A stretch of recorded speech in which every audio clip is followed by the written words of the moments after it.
He resisted the Nazis. He opposed the communists. He spoke 12 languages, traveled to 129 countries. He visited 876 cities.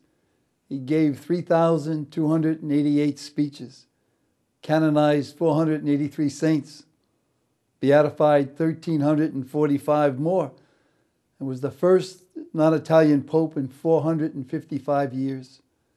A man of great faith, John Paul II is widely regarded by many as one of the most influential people of the 20th century. Hi, I'm Monsignor Walter Nolan. Welcome to the Catholic Corner. Today, we're going to share about this remarkable and holy man, Pope John Paul II, and especially his road to sainthood. On May 1st, 2011, he was beatified, which is the final step before sainthood. In the case of Pope John Paul II, the Vatican has waived the normal 5-year waiting period to begin the sainthood cause. This, of course, reinforces what an incredible man of faith he was and how much he was admired and loved for his service to God, his church, and for all people. Not just by the people throughout the world, Catholics and non-Catholics, but by all of us priests, his brothers. Sunday, May 1st, which was also Divine Mercy Sunday, Catholics from around the world gathered in Rome as he was beatified. Some of you have watched and witnessed this momentous event. The celebration continues as we wait for when he is officially named a saint. My guests today are going to share with us about Pope John Paul II's life and how we can continue to celebrate his life and the event leading up to his sainthood. Lois Rogers, thanks for being with us again, Lois. Thank you, Monsignor. Lois is the feature editor from The Monitor, our diocesan newspaper, and creator of that award-winning blog, Keeping the Feast. Kasia Parker is the principal of the Polish Supplementary School in Lakewood, and she's here, both are here, with some ideas for celebrating and remembering this wonderful, holy man who inspired and influenced so many to follow Christ and to be part of his journey. Lois and Kasia, there are so many people who are lucky enough to have traveled to Rome for the beatification of Pope John Paul II. And we already know it's taken place by the time that we're airing our thoughts and our program. Yep. For those who cannot experience or did not experience an event like this, how can we remember and celebrate his life in our own home? We might even pick out a special day, I guess, in his life, such as maybe his birthday or one of the events that happened in his life. One of the events that I'll never forget is the time that he was actually, shot how, and maybe even more so, the day of his forgiveness and so many great events in his life. Yep. So maybe we can kind of share some of your thoughts and how we can invite family and friends to the papal, I guess, lunch and dinner, and however you want to explain all this to us. Well, the next date that I was thinking of is his birthday. It would be his 91st birthday, and that would be May 18th. And I went to the Ladybug Deli in Lakewood, a Polish deli. Can you say it in Polish? Say it in Polish. Biedronka. Biedronka. And got some ideas on what kind of a spread you would offer if you're inviting people into your home to celebrate his birthday. So I was recommended to have kielbasi and pierogies, which turned out to be really easy to make, just really easy, and they're terrific. I mean, I got them at the Polish deli. And no, I'm going to ask you a question about that. Sure. Only because sometimes, like we say, we went to the Polish deli. I think there are some times when we buy food, say that it's Polish or whatever, but is it the food from Poland? I mean, would that be something that they would be sharing in their homes in Poland? Well, many of this food is from Poland. Our families are homemade those food. We're not buying usually pierogies we made on our own. Taste much better like the one which you buy, right? But you would have pierogies in Poland, even though you made them on your own. Do, okay, yeah, that's yeah. good, that's good. So we keep the tradition, even here in the United States. And we also have some borscht with some Polish dumplings that are made just to put in soup, and boy, are they good. When I was heating them up this morning, I was putting them in the water and eating them as they came out. They're really tasty. Now, what is borscht? Borscht is beet soup. Beet soup. Beet soup. Okay. Which I do make myself, but I cheated on this. I bought a jar of it, but it's a soup that I really enjoy making, and I never put dumplings in it though before. So this really gave it like an added zip, you know. Heck, it's the Pope's birthday. We gotta get some zip into things. And also the herring is that's a herring salad, and that's a traditional food that you would put out for a party, and pickles. And I used to have Polish neighbors, Richie and Helena, who would grow their own cucumbers and make pickles from scratch. They were Polish couple. And so I turned into kind of like a Polish pickle snob. So I wanted to get good pickles, and these were the ones that were recommended to me. And then, of course, some sweets to put on the table. Babka, lovely fruit babka, and really tempting little chocolate cookies with like a cherry cordial in them. They were super. And Kasia brought her own Polish tea. And the babka, I think that's the reason, because for Easter all the Polish people have really good homemade babka. Yeah. So just to remind. And that is Polish all this did come from Poland. It did. So Even the tea. Even the tea. Now, is the tea similar to our tea? I say our tea, you know, tea from Ireland or the United States, Well, or all the teas taste the same. all the so tea is I pretty guess much the this same. is one also. Now, when you're going to have a celebration like this, you know, you invite people in. Do you start with some songs, or do we sing things, or get in the mood, or what would you be recommending, or how do you celebrate birthdays, especially the birthday of such a beautiful saint? For him, well, we've had a number of celebrations in the home over the years. We've followed Pope John Paul, his travels, and watched on television. EWTN usually broadcasts the travels. So we would put a spread out, and we would have the television on in the background. Usually we would start with a prayer. We would start with a prayer. I'd turn to the Book of Catholic Household Blessings, and we'd find a prayer to start things off. And then, yes, we could go from the TV show broadcast to videos that we have. I have a vast collection of John Paul II related videos, papal videos, church videos actually. We have a very big collection, so we would have them on in the background. And Kasia brought many of her albums, her books on Pope John Paul II, so people could just relax and thumb through books and memorabilia. I brought my memorabilia from covering the papal visit of 1995.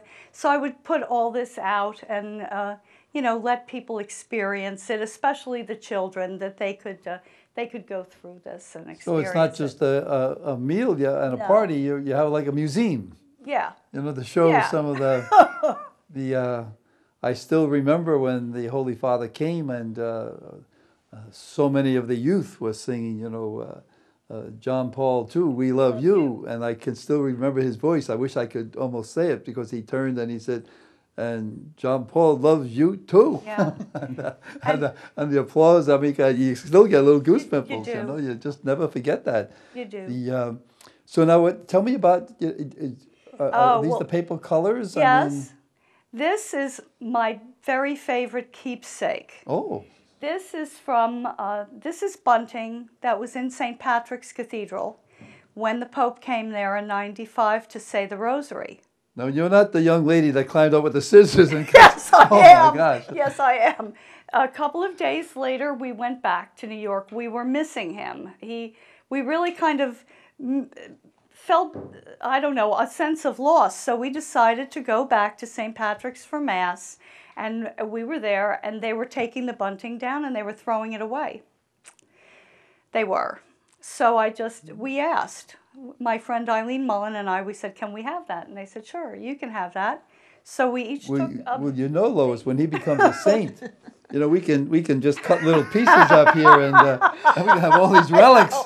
We're going to go into business together.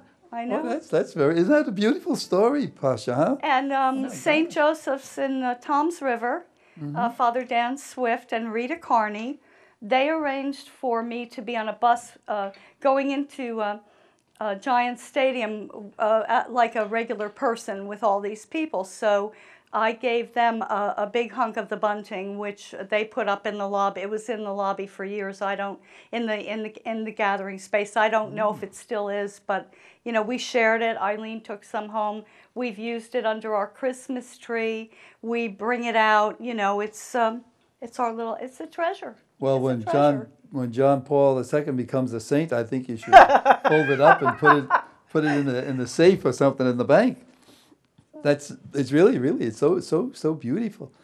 You also have information on your blog. Your blog is Keeping the Feast. And about some of the events leading up to his canonization. Yes. How can we continue to celebrate and remember his life? And what do we do with your blog? Well, I think the internet in general is a marvelous tool for finding out information, anything you would want to know about the Pope. On Keeping the Feast, we're going to post all of these, the recipes, and we're also going to have links.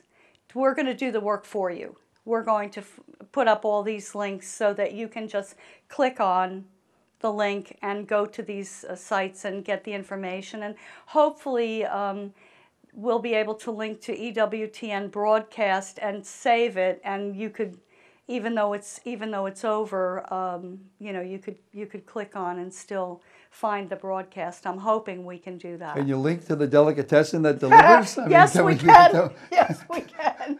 Yes. And I just got to say, well, I like a couple of pierogies. I like a couple of. Yes, we can do that. Kasia, you're the principal of one of the largest Polish schools in the country, Well, and the largest in New Jersey. Can you tell us a little about that? And you're also a member of the beautiful parish St. Mary of the Lakes in Lakewood, and there's a large Polish community there.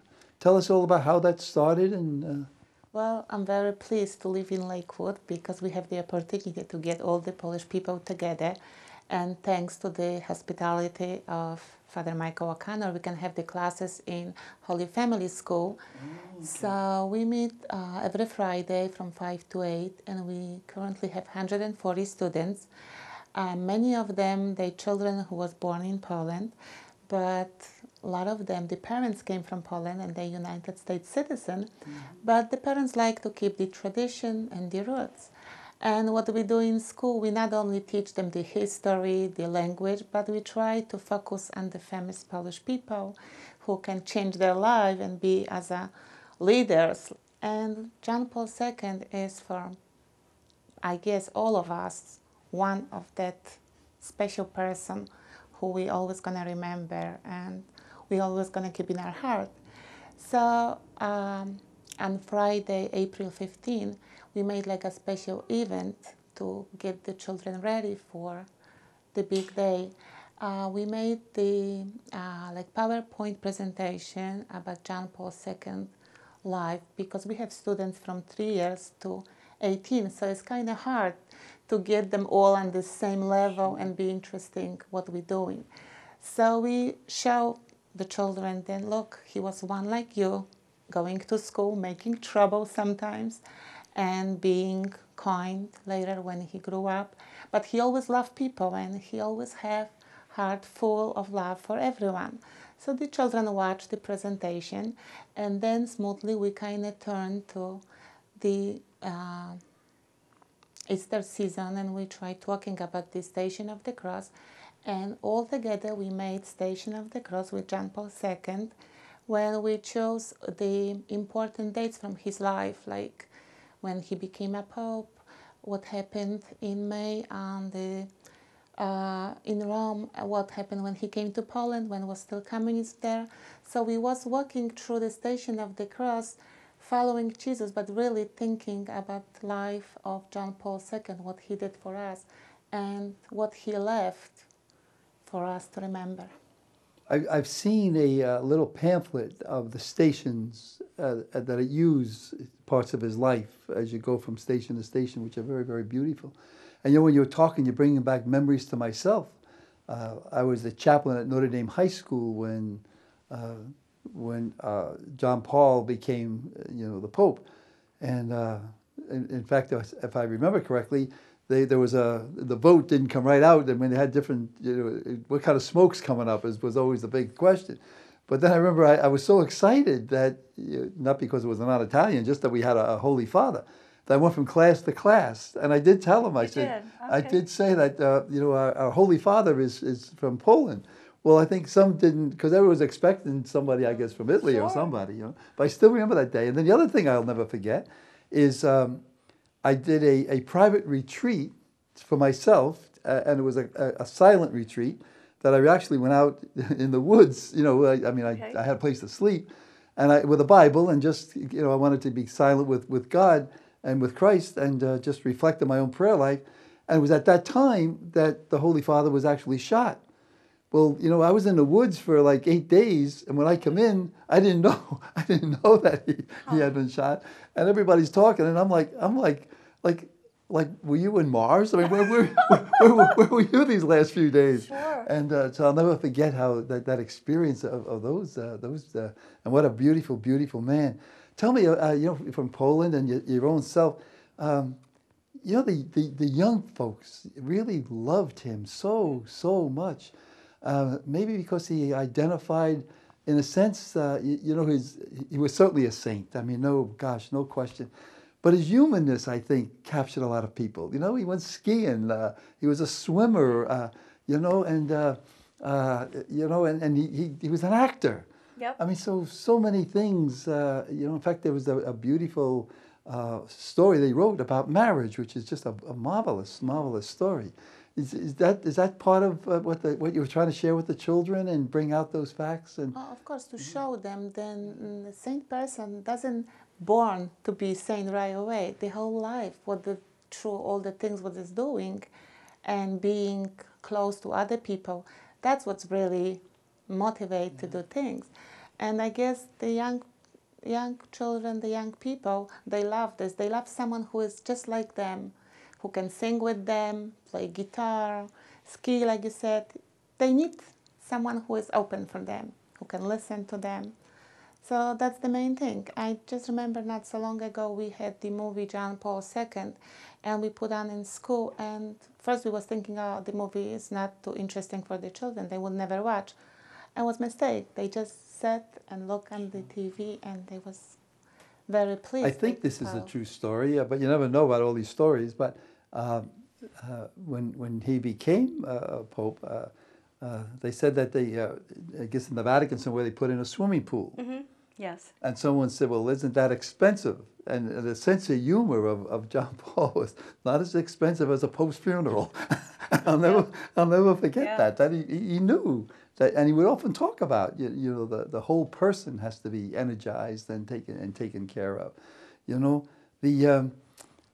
What does it mean? I know you celebrated for the Polish community especially, but I think all of us. I think it's just an honor that such a beautiful man that's part of our life is beatified on the road to sanctity. How does the communities feel that about this great event? As you mentioned at the beginning, after 455 years, the first Pope not Italian, that's already one big thing. And small country, which nobody knows. Some people miss us with Russia. Poland is a capital of Russia, and here comes the Pope from that small country. So Polish people were very proud, first of all. Then they have someone like them among them who can represent the whole church in the world. And really, John Paul II opened the door for everybody, not only for the Catholic, for all the people on the earth. And that's one good thing, and what makes the Polish people very happy, because somebody who give the opportunity to learn about Jesus, learn about God, not only through the nice words, but through the life, because he was as an example. What he did, whatever he said, he always did. So wasn't just the empty words throwing out for people, was something what he did. So it's amazing, and many Polish people would never forget him, and we are very happy then we was able to live in that time when Holy Pope John Paul II lived. Can you tell me a little bit, tell all of us a little bit about yourself or some of your relatives in Poland, you know, when either when he was elevated to the pontificate or especially I think the time of freedom when communism was really broken through his strength and his prayer. I mean, boy, that must have been a tremendous, because the freedom that must have just got expressed. It's like Christ on the cross that just freed us all from the slavery of bondage, you know. I guess we can talk about this for hours and hours and hours from the experience, but what I remember as a little girl when he became a pope, like, people didn't believe first when we hear a Polish Wojtyła. Like, we had Cardinal Wyszyński, who was very famous, and we all loved him, and we knew. And another here saint. comes another person. So that was like very big, very nice surprise for everybody. And then, as we all know the history, what happened through the communists, nobody ever expected then such a strong doctrine would ever fall apart. And here come very kind, full of open heart person who talked to everybody. And I never forget for the first time he came to Warsaw when he kissed the ground and he said, "Let the Holy Spirit come to this." So it's like, sure, listen, go ahead, get tears in your eyes. That's what it's all about. Oh my gosh, how beautiful. Lois, your own interest in the Holy Father and his journey to sanctity over the years.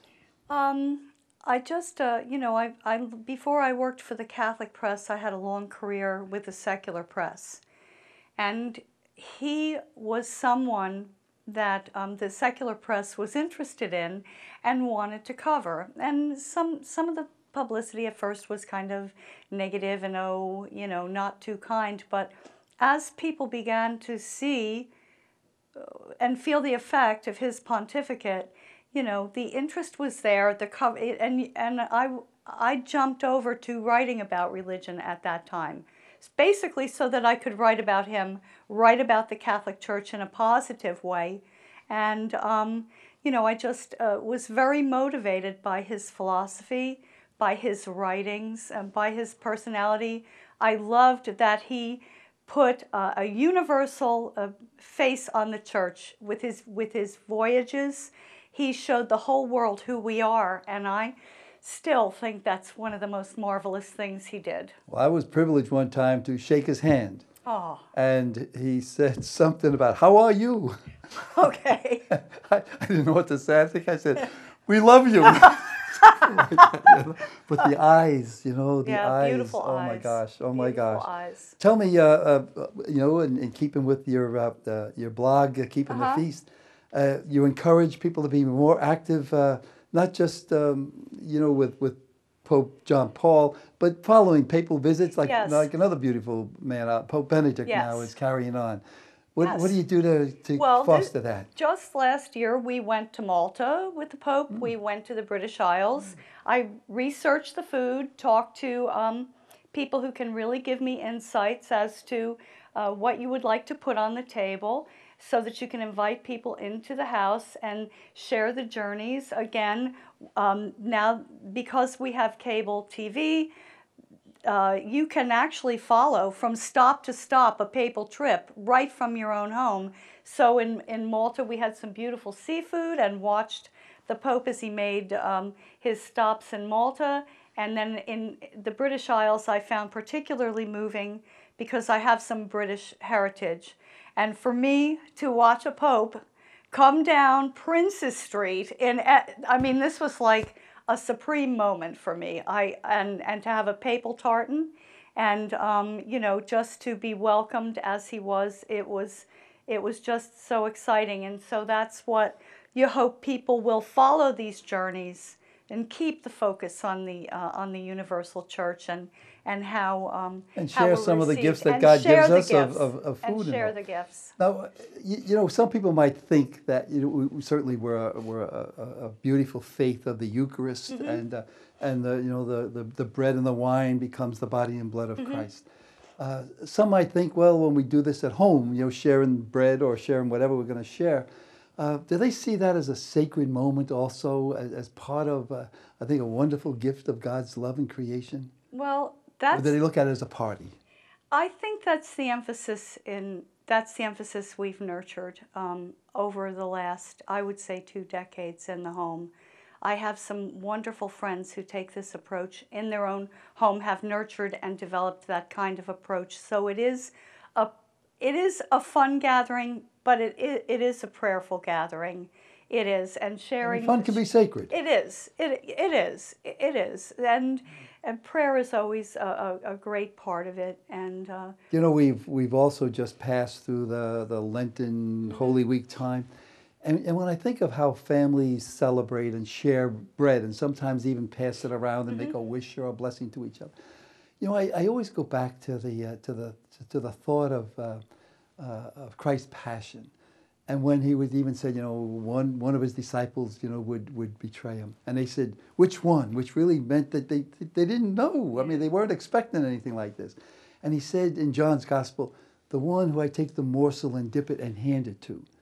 And you know, there's something very sacred about that I think we miss once in a while.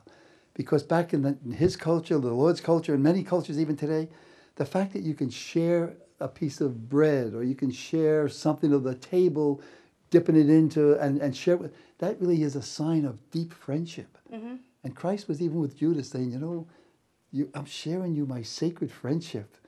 And actually, John's Gospel says almost that Judas was sort of like bewildered, you know, and it said that, and it was after that Satan entered into him. And I think that, you know, what you're doing and sharing is a moment of sacredness, because you're really saying that you know, when we share food with each other, it's I always like to say it's the liturgy after the liturgy, or the Eucharist before the Eucharist, or however we want to say that. So God bless you, Lois and Kasia. Thank you for sharing so much of your times and your thoughts, you know. And if you want some information on Lois's blog, learn more about Pope John Paul II's Road to Sanctity and how to celebrate it, go to her blog, Keeping the Feast. And it's Keeping the Feast blog on the Monitor website. And please, keep us in your prayers, your love. Share the sacredness of your own lives. Thank you very much. Thank you. Thank you. Thank you. Nice.